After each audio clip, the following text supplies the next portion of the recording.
很担心，非常孤独。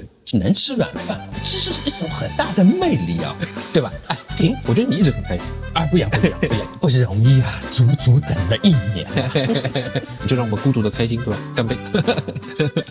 好，今天我们在上海啊，笑什么啊？听到了，等来支持，就是这样的呀。哎，马上赢，我们在上海，你看马来西亚、上海、日本，对吧？马上赢刚刚又去过日本，对。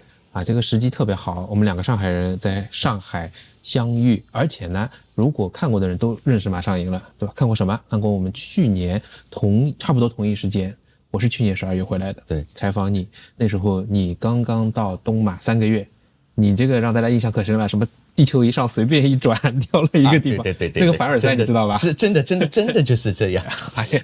我先打断一下啊，哎，你知道今天是什么日子吗？今天啊。12月19号，12月19号什么日子？冬至后面一天。冬至啊，今天是我和我老婆的结婚纪念日。我怎么会知道呢？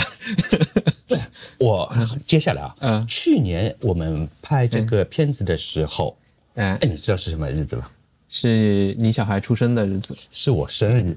哦，难怪运气这么好。我总是以为啊，威廉在我人生当中啊，只是一个过客而已，没想到他居然成为了常客。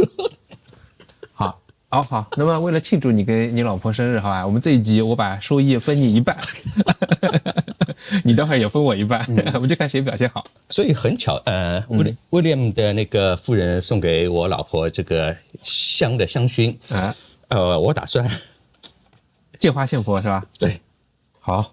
有道理，我和我老婆是青梅竹马我们从小就认识的，从12岁的时候，就认识了，一直到现在，认识差不多30年，结婚15年，对，差不多。哎呀，2/3的生命认识，对吧？所以我一直没有体会到人家很多恋情这种酸甜苦辣，所以我就是一个一个够了，一个够了，你又不是马来人。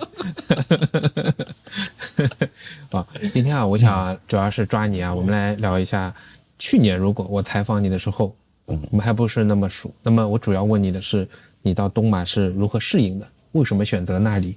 小孩为什么要去？那过了1年了，我觉得是一个很好的契机啊，因为该后悔的话，1年差不多也要后悔了；该适应的话，早就适应了。好，我们就讲一讲，去了东马1年。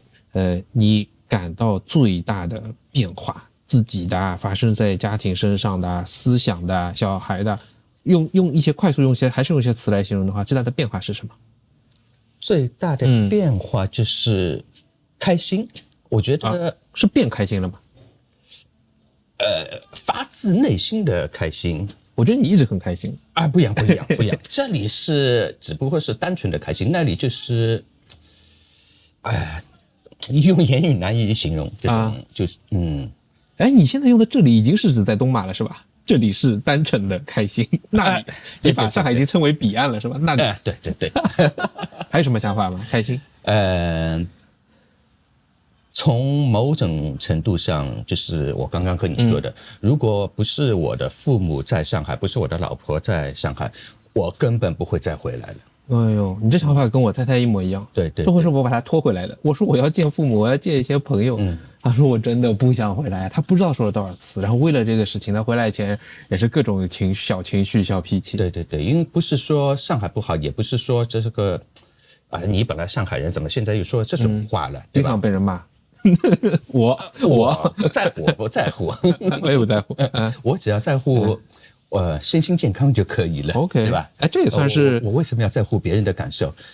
你说这个在乎，中国人真的很在乎别人的看法、别人的感受，是对吧？没错，这是在我们的基因里。我也经常用排毒来形容，但我还没收集完所有的东西。先说你要收回来，好，这也算是发自内心的开心的一种，对吧？你能不能讲讲看，就是你怎样来解释说你生活在东马变得发自内心的开心？这很有趣。一方面是开心，第二方面是你说了这种开心的本质和在上海是不一样。不一样。你来展开说说，随便怎么说都行。其实一个很简单的现象，我马路上和人家就是不管是哪个族裔的马来西亚哪个族裔的，哪个族裔，我们迎面就是擦肩而过，我们总会打招呼。你们那还有很多原住民对吧？对啊，我有很多原住民的朋友啊。很好啊，交到朋友了。我这个本来要问你的，你说，就是发自内心的这种笑容。他这种笑容啊，我觉得，因为我刚刚上段时间在日本嘛，他这个笑容和这个日本这个笑容又是两样。明白，我大概能明白日本的就是那种礼貌性的，对，它是礼节性或者职业性的这种礼貌啊，这种散发出来这种就是笑容吧，对吧？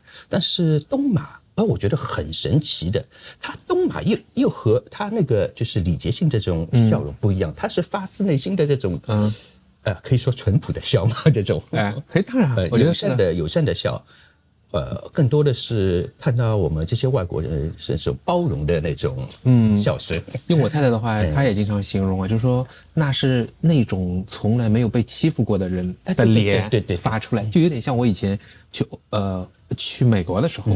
我第一次去，我们就去波士顿地区，那个我很神奇，我就跟家人分享，跟朋友分享，我们在路边看这个地图或者怎样，别人会过来真诚的问你要不要帮助啊，他对你的笑容就莫名其妙的很开心的那种啊。对啊，其实中国以前也是这样的，一定就是我们小时候也是这样。我想是一定是因为台湾也是，以前我去的时候也是这样，可以想象就是这是一个是吧？这个会对你来说有影响，这个是算是比较主要的一点，对吧？还有第二点就是还是人的关系，城市和这种，因为我在东马算是比较就是不是一线城市了，人太多，我是现在完全接受不了了，现在接受无能，比如说上海就是冷漠的这种已经不说了，就是喧闹也罢，就是就走起来就行尸走肉不像了。我其实第一年有你这个感受，第二年呢，我像我今年的2次，我就有点变化了。像现在是冬天，对吧？我就觉得，首先路上人其实挺少的，然后年轻人也比较少。我们现在在大学路，可能年轻人还比较多一点。对。然后呢，可能我的心态，我自己跟你比起来，比方说你代表第1年这个点，我到第2年这个点，所以我第2年回来以后，我的心态也会放平一点。比方说我跟别人，怎么样，我就比较自然打招呼。我觉得人还好，其实我是觉得好一点。原先我的不好的感受还是停留在印象里面，但我完全明白你在说什么。和马来西亚人的这种热情还是两种，对的，是完全截然不同的这种感受。那你说喧闹是不是也应和了你刚刚讲的？你不太想回来，你担心什么呢？你回来抛开妻子，对吧？父母，你觉得回来以后有可能会带给你什么感受不好，使得你觉得不想回来？就吵呀，就是吵呢不遵守秩序，不讲文明。我很在乎这一点的，我跟你说，体现在什么地方？虽然我是个混子的，但是我很在乎这种，比如说什么随地什么泼的一下子吐吐痰，这个是，我靠，我一把脚抬起来，还有烟味也很重，是吧？哎呦，被你说我不好意思了，我也抽烟的没事，你挺香的。对，就是他不在乎别人的感受，就是我举个例子啊，你在地铁上，对吧？你要听这首音乐，你完全可以插一个耳机，不管你开了多少大，对吧？你至少不会去影响别人。他就喜欢咣咣开的这种什么跳广场舞的这种音乐，很激情的这种，我就听了我就不爽，对吧？还有这个开车子很急躁的，我前2天也是的，等那个红绿灯在前面，红灯了嘛，我肯定是踩下刹车，让它慢慢的就是滑过去，就只不过是滑行了2个车位而已，后面就闪我靠！我就想你在闪什么？即使我咣的一下冲过去刹住你还是照样子就是在前面要停下来，对吧？我就搞不懂你这个出于什么目的而闪我，对吧？你现在在东马买车了吗？没有啊，我准备买摩托车了。OK， 可以，注意安全。但我在上回来那个萨尔瓦不是借了一辆车嘛？我的感受是，其实你们那里的文明程度，如果说西马在这里的话，这是文明程度很好。东马在这里，对，上海在这里，对，所以你在那里你至少是坐过车嘛，也见过，所以你回到上海会受不了的。哎，我因为大，然后车少，其实比起西马还是要文明不少，我觉得。这个东马开车啊，我觉得佛系的很啊。而且在没车的情况下，完全是遵守这个对实现速度线，这个素质完全是不输给这种发达国家是这种数一数二的，对吧？不输给他们。举个例子啊，就是我在车上，因为我叫 Grab 嘛，我在那个车上，它是一个丁字路口，丁字路口准备要左转，这个随后就一辆车要开过来嘛，这个司机一定要等到后面没有车了。他再转过来，不像上海，只要有一个车位，咣的一下子肯定过来的。竞争啊，焦虑啊，大家都很着急，因为确实也是车蛮多的。OK 那你现在回来已经有1个月左右了啊？1个月1个月多一点点了，不到因为你还出去了一下日本，对吧？时间不到。你现在的想法是怎样？急着回东马？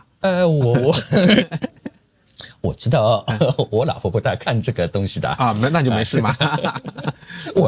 礼品送好对吧？老婆开心就可以了。再次感谢威廉友情人再次感谢。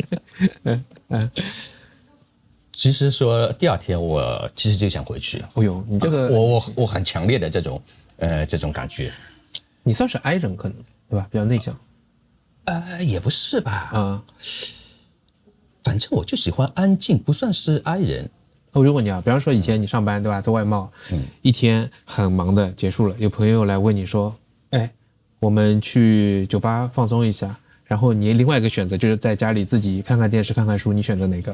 以前我是基本上很少在家的，以前就是在小孩没读小学之前，我基本上天天在外面。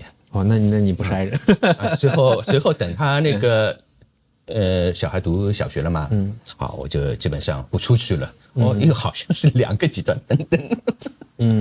明白，就是你讲的发自内心的开心。那还有刚刚提到一点，就是说在那边交到了朋友，你是怎么交到的？是你通过100个人采访吗？还是怎么日常生活？也不是，反正就是很自然而然的，比如说店里一直去买东西啦，这种，就是比如说那个，因为我们对面有一个 TLF 奶茶店，最后我们一直去久而久之嘛就认识了那包括有的时候我们在马路的对面，他们在店里看到我们了，会向我们招手哇，这个感觉不一样啊。其实都是微小的动作，但是积累起来就让人感到发自内心的开心。对。你交到了哪些这个原住民少数族裔的？包括小孩的老师啦，他也是原住民的。就包括公寓里的，还有就是小孩不是每个周末要去练那个泰拳嘛？他们里面就是一帮小孩。你在那边跟大家和当地人是怎样社交呢？社交我反正英语也不咋地我反正肢体语言多一点。翻译器。你们会有些聚会什么活动这些吗？目前没有。目前没有。只不过是闲谈，闲谈。你从当地人身上还学到一些什么？打招呼以外，你觉得从他们身上还能开朗？这1年，开朗。对他们来说就是他们包容，对吧？一个开朗，一个包容，还有比较真诚一点，是怎么样就怎么样，对吧？也比较直率、真诚，对。我有类似的感受，我们也经常分享这一些。对啊。那你孩子呢？你觉得他这1年的变化怎样？他这个1年，我觉得他以前其实是有些拘谨。我见过他也说有一些内向的。对，有内向你也知道的，在我们这个课堂里面，到老了绝对是腰间盘突出的。因为为什么小孩一直是这样子坐着，对吧？他这1年哪些变化？他就是比较自然的。比较成熟一点。有时会和我谈谈，就是怎么说，政治上面的这种事情。那很成熟哦。哎，他学校融入的怎样？反正天天看到他回来蛮开心的。那很好，就爱学习是吧？爱学校。他其实每个小孩他不爱学习的。哦，你给他还布置什么数学啊什么？我看你分享，你也有点太鸡了吧？我不记得，我绝对不记得。可我这个算什么鸡啊？是你老婆愿意布置的。正常的这种。就是正常的范围之内鸡我已经排斥这里鸡，我怎么会带他到那里去鸡？我有时候看你分享，不是让他做点什么题目要做，因为他们为什么要做？因为他们就是学校放学的时间比较早，2点40分就放学了，你不见得让他天天这么2点40分到晚上，他要11点睡觉。这不见得天天这么大把时间天天看手机吧？那肯定是要就是正常的这种学习还是要有的，对吧？绝对不是鸡。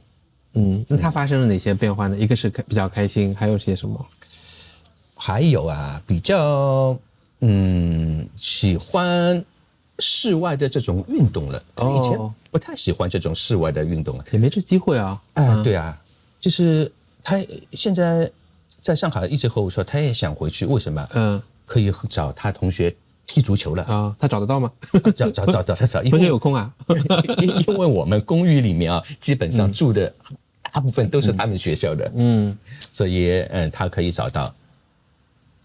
他在那边有没有交到这个各个地方的小朋友啊？就是外国小朋友啊，这些朋友，对，交朋友，对，很多很多，因为。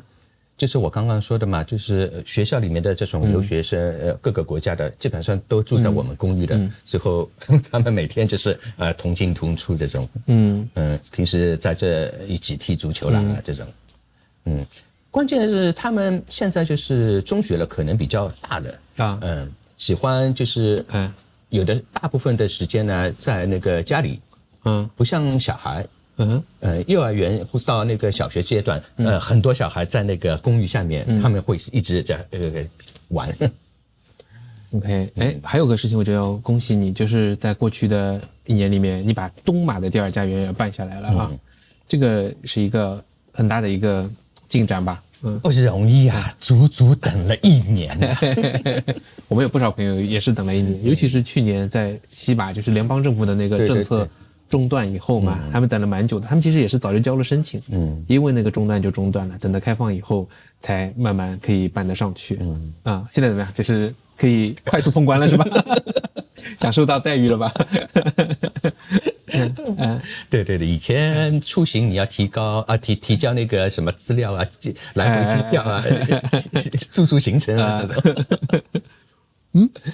那你现在也在看那边的一些房子是吗？有大概有这种念头？我有这个小苗苗在脑子里是吗？有这个念头，说实话，真的有这个念头。但是我知道在那里就是那个泡沫它是没有什么泡沫的。如果是想买的话，那纯粹就是为了养老。就你别想着投资啊，对，别想着投资增值啊这些。保值我觉得是可以的，对吧？抗通胀应该也是可以的。哪怕你租出去租金至少也是有点回报，对吧？你这个考虑什么投资翻倍也不现实。对，不要把这种投机放到这个马来西亚的房产市场上。对。你这个有去看过一些吗？我没有看过，但是我觉得我住的这个公寓里面，就是很好，我很心仪的这种。你这个现在住的公寓是大概多大？我2室2厅2卫。面积可能是它面积是比我们这个面积就大，我觉得至少有85有的。那也将近1000平尺。它大概价格你知道吗？当时是我认识的几个他们买头的，就是几个朋友嘛，40多万，还是期房的时候40多万，现在估计50万吧。应该也算是合理的。对啊。你觉得住宿条件很好吗？我觉得够了，绝对够了。因为你想马来西亚也不是马来西亚吧，东南亚这个他们公寓里面都包含这个健身房啦、游泳池，对吧？这一点是很好的。而且你们发现他那个安保的服务也特别好，那些人都是非常友善的啊，对吧？每次进说 Hi boss， 我有时不是送货吗？那我只是以一个送货告诉他我 deliver food，然后跑到这个 security house 门口，他们也都是 Hi boss， 然后拜拜这样。就不管什么人，大家都当成是一个，我觉得就应该是人被对待的样子。对，这里牵涉到就是一个平等的问题。不像我们这里保安，对吧？我不是说全部，我们这里的保安，他有的时候哇，你看你开什么一般的车，他会这样子看你，对吧？看到你是比如说是什么领导了什么。那个尾巴就摇起来了，他就这样子看你了，对吧？在马来西亚，我觉得我没发现过这种情况，就是大家很那个平等。我叫 Grab 车子进来，对吧？他们再开出去司机会向他们那个打下招呼，他们也会就是彼此就是打招呼嘛，对吧？没有这种梆梆梆亲喇叭按喇叭，是，对吧？这讲得非常好，而且应和到我们最早讲的一点，你自己跟别人互相打招呼很真诚，让你感到很开心。你看到别人也是这样的，我想这个环境会让你也是感到开心吗？对啊。你想在将近1年了，我基本上没有听到什么按喇叭的声音。从上海过来1年了嘛，OK， 这个你刚讲到变得发自内心的开心，这是收获。你觉得有失去什么吗？失去失去嘛，就是无非就是和家人在一起的，对，相聚的时间短了一点。对啊，这唯一的这一点，其他对我来说没有，完全没有。那我们不能很残忍的让你去比较哪个划算这个对你不公平。未来你在大马还有些什么打算吗？未来在大马还没有真的还没有。那你平时除了做影片陪小孩，平时生活怎样安排呢？平时生活我会看一些书。OK，你现在变成一个内向的人了，真的。虽然我这个说话也说不溜看书要看的。你的笑容是打动别人的。因为没有什么事情嘛，你不可能就是浪费时间吧。我会对，还有一点，我会在就是他去上学的时候，我会在自己家唱歌。把滚石那个唱片从头到尾放一下，我就跟着唱。我觉得你是一个很 enjoy 自己的一个这种跟内心对话独处，也挺好的。在大马有这个环境，因为我们比较空嘛，对吧？对，开心是一天，不开心也是一天，对吧？对的。这个就是马来西亚人经常说的，对的，对吧？还有个问题就是，你有没有劝过身边的朋友？你说这个问题大马看看有吗？这个问题我和你说我以前做过说好之后被人家骂傻逼。为什么为什么因为2个频道的人，我以为他是和我一个频道的，对吧？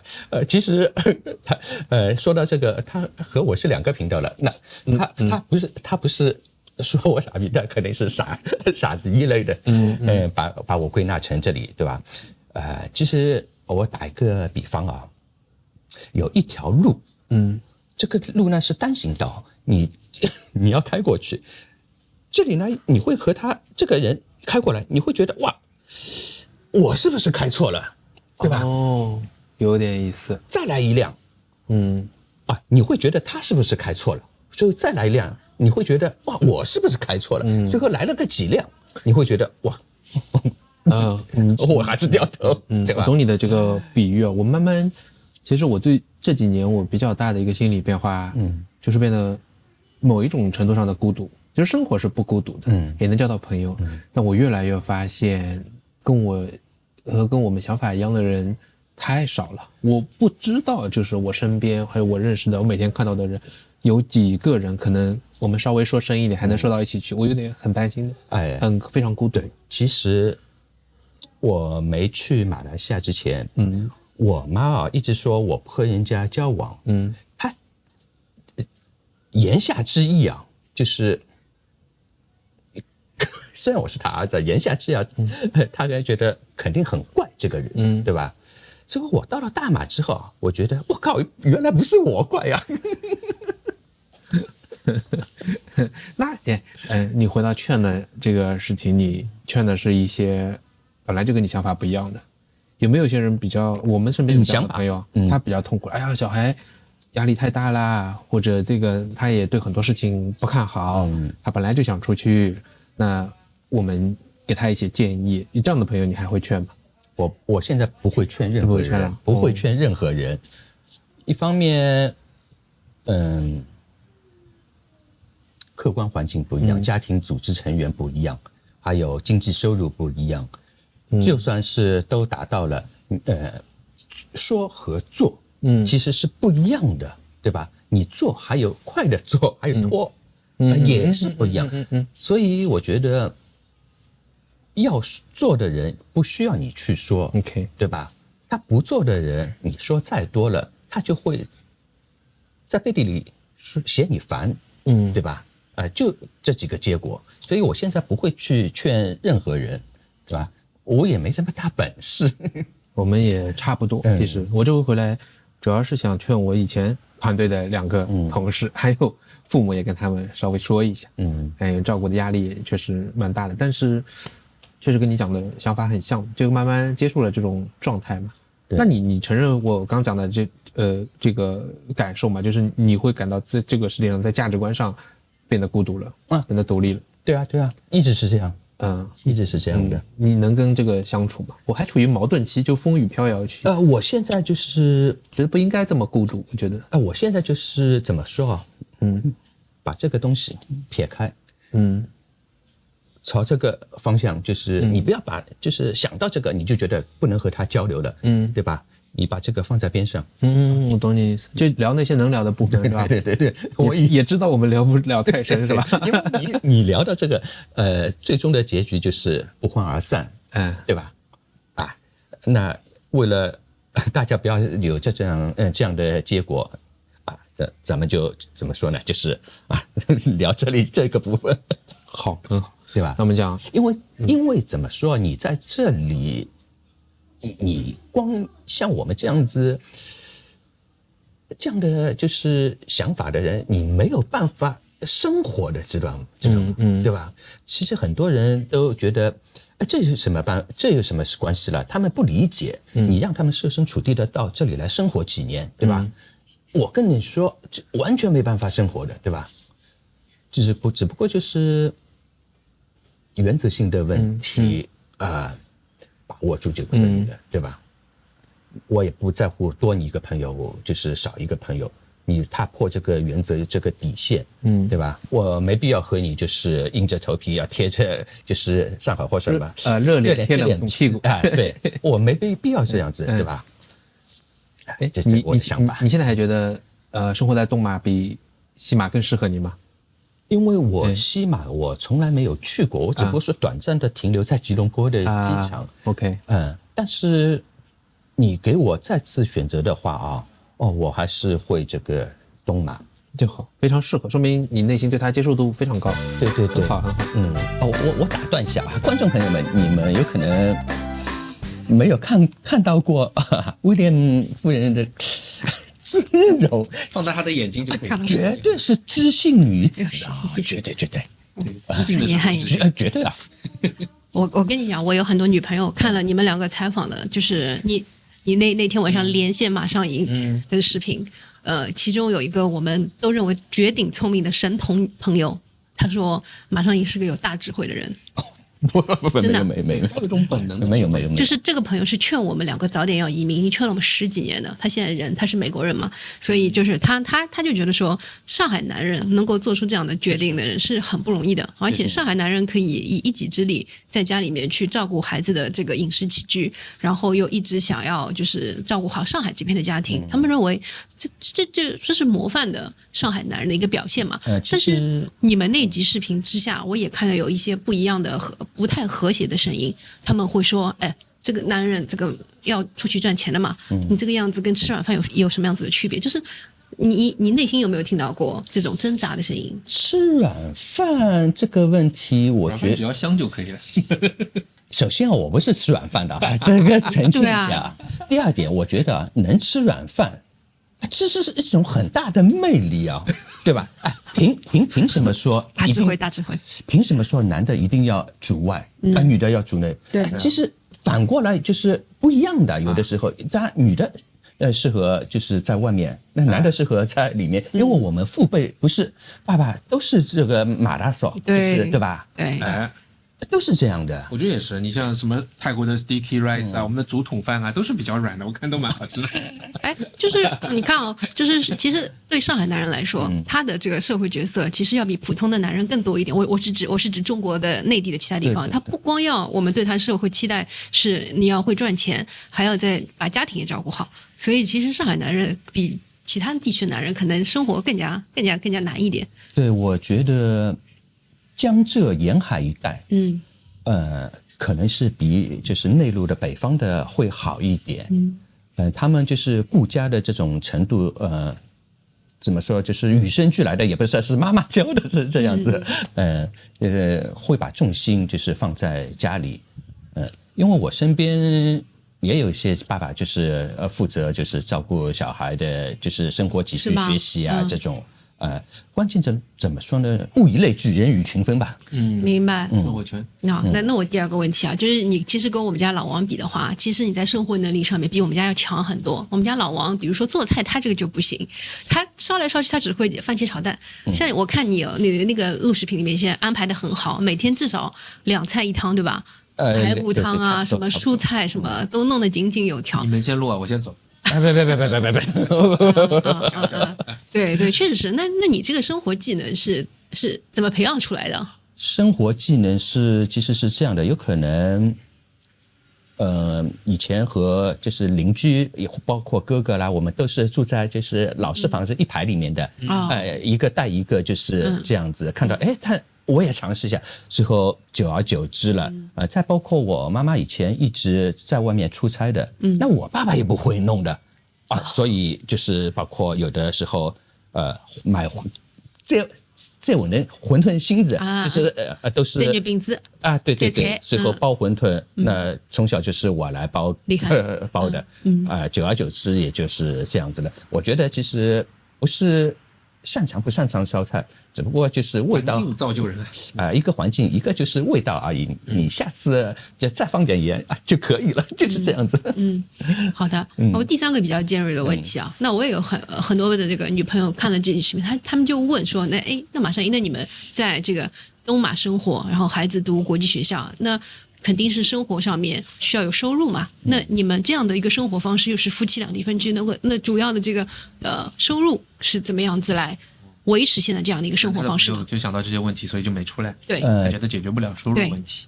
因为这个问题，其实我觉得我一直想说，但是我也没说。今天我们节目先说。谢谢，独家秘辛。因为到马来西亚，不管是在马来西亚，还是包括我还有个备选方案是在日本，其实你有一个觉悟，你一定要就是以后要把孩子就是送出去，但是这个觉悟之前，你要做很长的时间的准备的规划，对吧？规划。那当时我是怎么样呢？我是在日本投了房子。投的房子，我不是去为了就是炒房子，他们那里就是我刚刚说的已经很成熟的。在投房子之前，我就知道我不可能就是会翻倍啦，我就是靠这个收益来维持就可以了。最后再加上当时做外贸的时候有一些存款，有些存款，那我就是吃利息。他比巴菲特投日本还要早。哎呦，有眼光，日本房战略眼光。是不是？那好，第5个问题啊，那你们的那个东马的第2家园可以经商吗？将来未来有没有考虑会做生意啊之类的，创业？卖鸡腿吗？可以，东马代理是这个意思。东马分舵长。这个人说到鸡腿，分享的毛利很高的。说到鸡腿了。从了吗？什么？你就从了？不，我们先说嘛。谢。你们的第2家园，就是因为我们办的那一版是可以开公司的吗？你们可以开吗？他要和当地的有一个共同经营的吧，就是就是类似于法人。持股比例的话，他当地人要高过你们外国人吗？我没有问过。常见的可能因为当地人比较好开嘛，常见开一个 enterprise 就找当地人合作。其实我对下面很有兴趣的，就是面条。哦，好，开面馆，我们其实也我也很心动很有。兴趣的。我们快闪堂食的时候就搞了一些这个面点，也挺好的。因为以前小时候没有不太会这个烧菜烧饭，那只有下面了，对吧？我觉得蛮有意思的。好的，最后一个问题啊，我有一些女朋友看了之后，她们就是觉得说，你这个来到马来西亚的决定，好像也是为了孩子做出的。对，他们会觉得说牺牲好大哦。你有没有这种感觉呢？100%是为了小孩的。其实如果不是小孩的话，我在上海很舒服的。就是可能比就是一半的人过得还要舒服。但是我考虑到这是一个教育问题，我不知道小孩有没有下代啊。那我就是如果他有下代的话，我觉得我自认为啊，他的下代觉得我们祖上有一个人，祖师爷拔上祖上有一个做了一个很英明的决定，太祖开玩笑。那我就觉得接受教育啊，接受人生观、思想观这种，是很好的一个选择。我知道我这个决定真的是很自私的，对吧？啊，这还自私啊？我觉得是很无私哎。我对于家庭、老婆和长辈来说，我真的是很自私的。但是一代人嘛，总要牺牲吧，对吧？我就这样子了。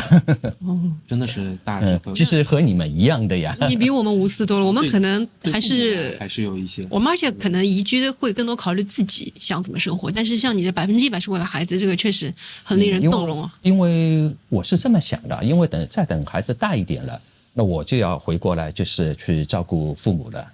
因为之前我和梅大师说过的，这个养老问题，我很难接受把老人送到养老院去。对，我舍不得的，我完全是舍不得的。所以等小孩就是再大了，就是各方面自理能力啊、想法成熟了，那我有可能就是马上要回到上海，我要照顾父母了。尽管1000万个不愿意在这里，对吧？那我也会硬着头皮，就是做好这件事吧。不好意思，我又多了一个问题啊。然后还有很多朋友看了之后，就是很羡慕你跟太太之间的这个感情，因为当时威廉问你的说那个太太跟你分居的时候，其实大家对感觉你快哭了，然后威廉也不忍心再问下去了，就是保持婚姻这种新鲜的、彼此挂念的这种甜蜜的秘诀是什么？只说一条的话，秘诀啊，有可能是青梅竹马吧。就是要感情基础好。对，你说我们没有什么轰轰烈烈的这种事情的，我也不浪漫。我从认识他之后，我没有送过他一束花。不过今天我送了一束花给他，因为我不是跟你说嘛，我要晚到5分钟嘛，对吧？好的，晚到一些。今天送给他一束花，就是平平淡淡。我觉得这个互相多体谅一些，互相多体谅关键是他什么事情不做，就扫扫地什么，其他的事情我说你不要做，我来，你做了，你反而会就是增加我就是负担，知道这样子就很好的。你只要眼里有活的男人你只要听我的就可以了。没有，这个是霸总，很好，好的，谢谢，这个解答了我好多这个女朋友们的问题啊，感谢。因为夫妻结合嘛，一个肯定是强势的，一个肯定是，否则你这个要吵架的，对吧？对，我就是不希望他，因为我老婆和你是完全2种人，知道吗？她是类似于小孩的这种，知道吧？哎呦，那就是霸总，就是宠着的那种，好羡慕，好羡慕。就小孩这种，我还没羡慕他。